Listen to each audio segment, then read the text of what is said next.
આ 5 ઇન્દ્રિયની તલપ ન બુજી, 5 ઇન્દ્રિયોને રાજી રાખવામાં જીવન ખર્ચી નાખ્યું. ઈશ્વરને ગોતવા નથી જવું. ઈશ્વર તમને 1 મિનિટ છોડી ન વાગે. માત્ર એનો અનુભવ થઈ જાય એટલે તમે ઈશ્વર રૂપ થઈ જાઓ.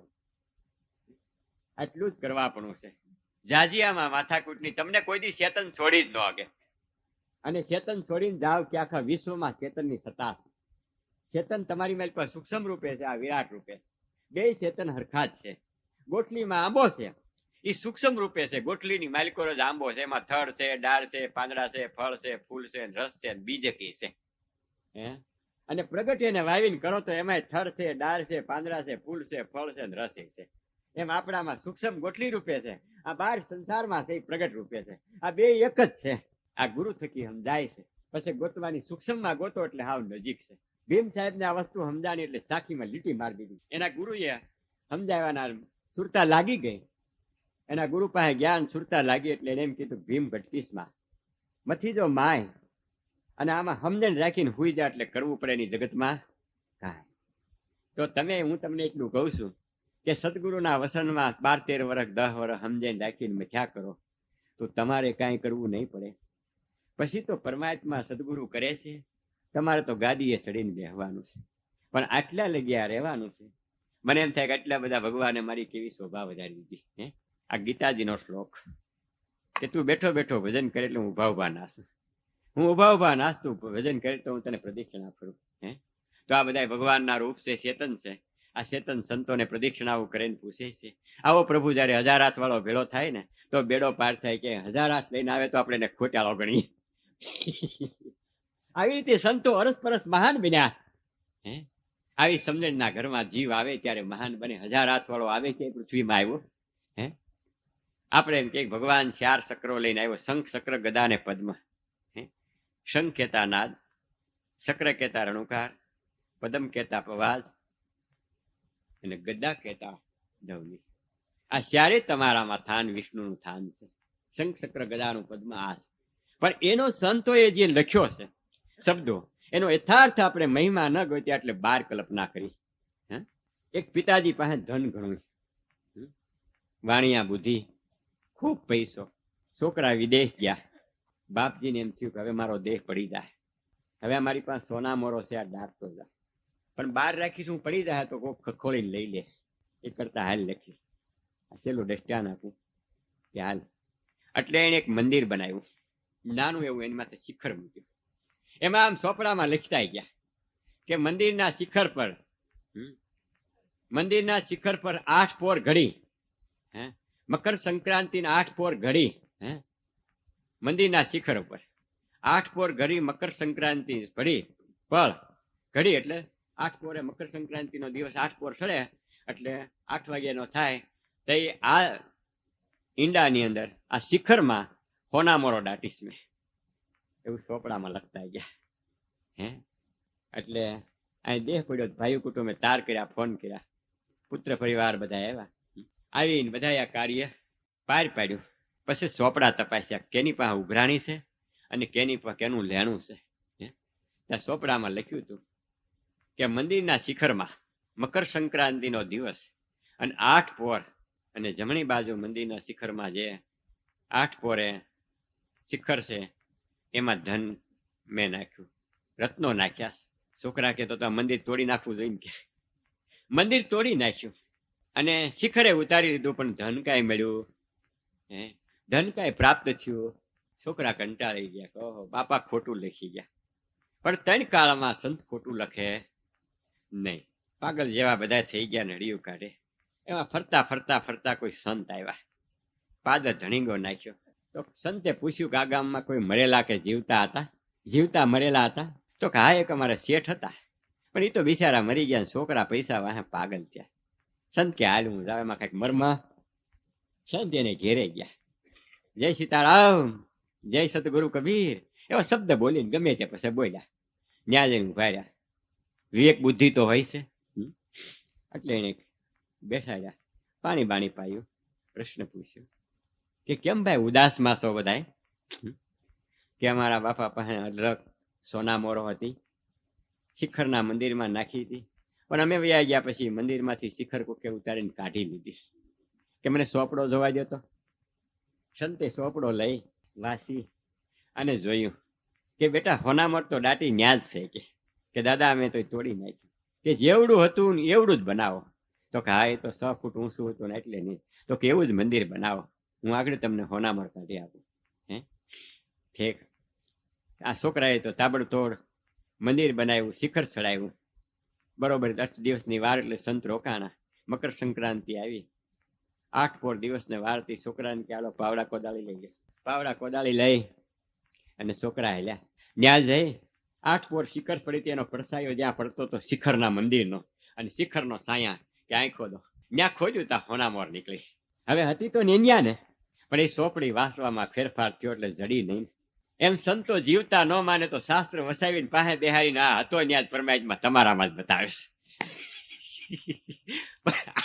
આપણે બધા બ્રહ્મા પડી ગયા છે, અવળી આખી જિંદગી મહેનત કરી હોય, માળા ફેરવી ફેરીને થાકી ગયા, પૂજા કરી કરીને થાકી ગયા, દર્શન કરી કરીને થાકી ગયા, પણ કાંઈ જડ્યું હે? છેવટ નિહાપા નાખે. હે બોલો, આ સ્થિતિ છે.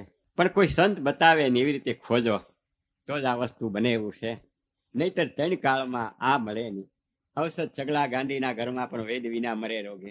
ભગતને દવાનો ટોર હોય, એમાં બધે દર્દની દવા હોય કદાચ, પણ તાવ આવે તો એને ડોક્ટર પાસે તપાસ કરવા જાવ કે મેલેરિયા છે કે ટાઇફોઇડ છે, નકર એની દુકાનમાં ટીકડી હોય ત્યાં સુધી લેતો અવળી પડી જાય. એમ ઈશ્વર દરેકના ઘટમાં છે, આત્મા દરેકના ઘટમાં છે, પરમ તત્વ દરેકના ઘટમાં છે. હૃદયમાંથી આશીર્વાદ, પ્રેમ, દયા, કરુણા, શાંતિ, સમજણ, વૈરાગ, વિવેક, આધીનતા, વિશ્વાસ આ બધું ઘટમાં છે. પણ કોઈ ડોક્ટર મળી જાય, નાર તપાસીને દઈ દે એમ સંત મળી જાય તો આપણું અત્યારે જ કલ્યાણ થાય. આ દેહની માલિકો, આ જ હયાતીમાં. અને ગામડે ગામડે માણસો હરેરી ગયા. હું જાઉં ને એટલે કે દાદા અમે તો પાપી માણા કાંઈ ન કરી ગયા. મેં કીધું બરે બેટા, જેસલ કેટલો પાપી હતો, કેટલા પાપ કર્યા? 108 વરરાજા મારી નાખી, કેટલી જાનના માણસો દુઃખી થયા છે. તો એટલા તે પાપ કર્યા. સરોવરની પાળું તોડી નાખી, એટલા તે કર્યા. અનેક સ્ત્રીઓને લૂંટી નાખી, તે એટલા કર્યા. તો કે ના ના, તો શું કામ મુંજાઈ ગયું? જો એ સંત થઈને પીર થઈ ગયો હોય ઘડીકમાં, તો તું ન થઈ જા? હે થઈ જા કે ન થઈ જા? અધમ જાતિ ગુનક્યા મલિન જાત વેમાન, નિષ્કુળ પદવી ઊંચી રહી ગઈ, બાદ રહી ગઈ રેમાન. હે સંતનો બંગલો નામા. છેલ્લે નક્કી થયું કે ઓહો, મેં હજારો રૂપિયા ઢળીને ભેળા કર્યા, પણ હું મરી જાય. સંતને શરણે ગઈ, 1 જ સેકન્ડમાં પાપ ધોઈ અને અધમ જાતિ નિષ્કુળમાં જન્મેલી ઉસ પદવી બાદત રહી ગઈ રે માં. તુલાધાર નામની વેશ્યા થઈ અને એની પાસે માર્કંડાતના ઋષિઓ જ્ઞાન લેવા આવ્યા. પાપી જયારે પૂંજાય તમારે જ મારીને જવું પડે. આ ભારતમાં બનતા આવે છે. સંત સુરદાસ બિલુ મંગલ હવેલી સંપ્રદાયમાં થયા. હે આજે એની 3,500 પદ લખ્યા. એનું બાળપણ તપાસો, જવાન તપો. જયારે એને લાગી ત્યારે આજે સંત થયા. તો તમે આમાં કોઈ હરેરી ન જતા કે આપણાથી ન થાય. આ નિર્માલ્યને કાઢી જ નાખો. હે આ ભયની ખાલ કા ઓઢી? સિંહની છાલ ઓઢી લ્યો. ખાલી સિંહને પગલે બેસી જાઓ ને તો કોઈક બીજા પાણી મારવા આવે, જોઈ લે કેને પગલે બેઠો તો ઓલે ભાગી જાય, એને પગલે બેહો થાય. હે ન્યાય નહીં બેહતા આવડે તો કોઈ સંતને આશરે બેસી જાવ તો કાળ એનાથી બીવેશ. હે કાળને તો સંતોએ સોટિયું પકડી લીધી. કાળ કર્મ ક્યાં કરે સદગુરુનો ધર્મ સર્વું. હે હવે કાળ તો મારી સલામ કરે, હું તો બ્રહ્મરદ્રમાં ફરું. કાળ જગતમાં શું કરે? સમય સાધના સાધી સદગુરુ વસનમાં સિદ્ધ પાય. અમર આત્માને ઓળખી લીધો, કાળ આમાં કઈ ગતિ પાય? જે આત્મા અમર તત્વ એને લઈ લીધું, એને કાળે જ્ઞાન થયું. કાળ તો કલ્પના છે, એ આત્મ તત્વને પામી ગયા અને કાળ નથી. આ તત્વ મારા વાળા તમે રહેજો. અને મેં તમને પહેલા જ ભજન બતાવ્યું કે તમારું મનની સુરતા બની જાય. બાર ફરે એટલે વાસના છે, સંકલ્પો વિકલ્પો કરે એટલે મન છે, અને ભજનમાં લાગી જાય એટલે સુરતા થઈ જાય. આ થોડીક સુરતા લઈને ભજન કરશે ને, થોડીક આમ સુરતા નાય રાખજો. ભલે કે હુતાવા બેઠા હોય ત્યાં સતનામ સતનામ, પછી તમને જેમાં પ્રેમ હોય એના રટણ કરશો ને એટલે અંદર હાથ મોઢું જીભ નહીં હાલે ને ભજન ચાલુ છે. એ રટણ મળશે થવા. એ રટણ ધીરે ધીરે ઊંચું થતું જાય. જેમ જેમ તમારો સમય પાકતા પાકતા અહીંયા આવી છે ને એટલે સમાધિ લાગી જાય. સમાધિ નથી બેહવાનું, કોઈ અઠયોગ નથી કરવાના. ઋષિ બધા સાધુ સંતો અઠયોગથી સમાધિ બેસી અહીંથી આવે. જો એ સમાધિ ન થાય તો પાગલ થઈ જાય. એ અઠયોગની ક્રિયા છે, અઠયોગની નહીં. સાહેબે તો વિહંગ માર્ગ બતાવી દીધો કે સીધો જ જીવ અહીંથી બ્રહ્મરદ્રમાં. કબીર સાહેબ ને એમ થયું કે આગળ આ નિરંજનની માયા છે. નિરંજનની જયારે 4 યુગ કામ કરે, તેતા દ્વાપર સતયુગ ને કળિયુગ. કળિયુગની ડાળ એવી ફેલા ઘરે ઘરે ઉપાધિ થાય તો જીવ ઘુસવાઈ જાય. આ રસ્તે આ તપને જ્ઞાનને રસ્તે નહીં આલી લાય સીધો માર્ગ લઈ. સદગુરુ એ બ્રહ્મ તેજમાંથી આવી સીધો માર્ગ વિહંગનો બતાવ્યો. જીવા શબ્દને વરી જાય એટલે શબ્દો સીધો ગમે તેમાં. એને પ્લેન માર્ગ કહેવાય છે. ગુરુદેવ તમને પાન પરવાનો ટિકિટ આપી દે, પ્લેનમાં બેસી જા, પછી તમને નો ટેકરો નડે, નો રોદા ખાવા, નો દરિયો નડે, સીધા સદગુરુના દેશમાં. હાવ વિહંગ માર્ગ બતાવી છે તમને. આમાં ક્યાંય અથડાવું નહીં. વેલા ઉઠ્યો, ટાઢે પાણી નાખ્યો, શરદી થઈ હોય નાતા નહીં, નકર વળી ટીકડા ખાવા મારી પડ્યા. ન નવાય તો વાંધો નહીં. આ તો દેહનું ઠૂઠું છે. કદાચ આને ગમે એટલું સ્નાન કરાવો તો સારું. શરીર ચોખ્ખું જોઈ, જો ક્યાંક બંધ કરી દેતા નહીં. શરીર ચોખ્ખું જોઈ, શરીરને ચોખ્ખું રાખો, મનને ચોખ્ખું રાખો. પણ એથી કઈ શરીર માથે ગમે એટલું પાણી ઢોળ્યા કરો તો હાડક્યા કઈ ફેરફાર થાય એમ નથી, ચામડીમાં ફેરફાર થાય એમ નથી, લોહીમાં ફેરફાર થાય એમ, અંદરનો મસાલો કાંઈ ફરે એમ નથી. સમજ્યા? એટલે મારો કહેવાનો ભાવ એ છે કે મેં તમને જે ભજન બતાવ્યું આજે આ દાદાના નિમિત્તમાં, એ ભજન કરો. જો એક જ પુરુષ જો આની માલિકો ભજન કરીને આર પાર થાય તો 101 જીવ એના વંશના ઉર્ધ્વ, મોહાળ પક્ષ અને એના 101 જીવ એની કમાઈ મહાન થાય. જેમ કોઈ મોટો માણસ ધનવાન કમાય તો એની કેટલી પેઢી સુખી થાય. આ માર્ગમાં 101 જીવ એના ઉગરે. પણ આ ભજન કોઈ કરતું નથી. એની પાછળ એક જીવ. અને તમને વિશ્વાસ ના આવતો હોય તો મારા ઘરની વાત નથી. સાહેબ સદગુરુએ લખેલું બ્રહ્મ નિરૂપણ ગ્રંથ છે, આવડો જ આવે, 15, 20, 25 રૂપિયાનો, જાજી કિંમત નથી. જ્યાં કબીરાશ્રમના થાન હશે અથવા કોઈ પુસ્તકાલય છે, લગભગ તો ન્યા મળે. એને એકવાર વાંચી જોઈજો. જો આ ભજન કોઈ કરે ને તો 101 જીવ એનો તો તરે છે, પણ એની પાછળ 101 જીવનો ઉદ્ધાર થાય છે. સંસારના બધા સુખ ભોગવતા ભોગવતા અમે તમને નાની પાડી, ખાતા નહીં, પીતા નહીં, બધું કરજો. તમ તારે આ બગીચો અનામત રાખજો અને આ ભજન ચાલુ કરજો. આ ભજન આ બગીચામાં કાંઈ નડતું નહીં. કમાવા સવારે ધંધો કરતા હોય કરો, વેપાર કરતા હોય તો કરો, ખેતી કરતા હોય તો કરો, જે તમને જે ફરજ ઉપર બધાઓ. હું પોતે ખેતી કરું. તમે ત્યાં પુણ્ય આવે તમને ખબર છે ને. આગળ હું અહીંથી જાય ને, આગળ 5 વાગ્યાની બસમાં ઉપડી જવાનું. અહીંથી જાય એટલે ઢાંડા ડોર બધું સંભાળી દે. કારણ કે 8 વાગે તમારે બધું તૈયાર કરવું હોય. 2 વાગે તમારે મહેમાનો મંડે આવવા, પુણ્યમ એટલે એના રસોડા ના અંતે. પછી બીજે દી તમે વ્યા જાઓ, 9 વાગે મહેમાન થાય એટલે બપોર કેડે વ્યવહારિક કાર્ય કરતા હોય, વળતેથી ખેતી કરતા હોય. કોઈ મહેમાનો આવ્યા તો નહીં જવાનું. બધું કરો, સંસારમાં રહો. જનક રાજા રાજ પાટ પુત્ર પરિવાર વૈભવ સંપત્તિ ભોગવતા મહાન બન્યા. દશરથ રાજાને ઘેરે બ્રહ્મ હરિયું કાઢે, 3 રાણીઓ છતાં સંત્યા. વેલના જુનાગઢમાં અત્યારે એની લીલી પરકમમાં બધા ફેરા ફરવા જાય. એની 8 હમાયતી બધા ફરે છે ત્યારે. બબે બાઈ ગામમાં રૂડીમાં છતાં વેલનાથ પ્રભુ કહેવાના. હેંદળિયા કુટુંબમાં હાથી રહી સંત બિના. ત્યાં ગામની માલિકો હાથી રહ્યા ધોરાજીની પાસે મંડલિકપુર ગામમાં. બાઈને કાળના હાથમાંથી છોડાવી ડોસીને.